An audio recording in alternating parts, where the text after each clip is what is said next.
Hello, everyone. Today, I'll answer a frequently asked question. Do remedial builders issue inspection certificates? In most cases, yes, remedial builders do issue inspection certificates.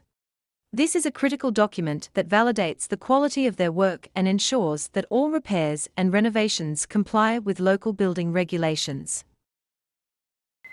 However, it's crucial to note that not all remedial builders may issue these certificates. It often depends on the specific regulations in your area and the qualifications of the builder. To ensure you get an inspection certificate, it's recommended to discuss this with your remedial builder before starting the project. This way, you can ensure that they are capable of providing you with this important documentation once the work is completed. Remember, this certificate is more than just a piece of paper. It's a testament to the quality and legality of the remedial work done on your property.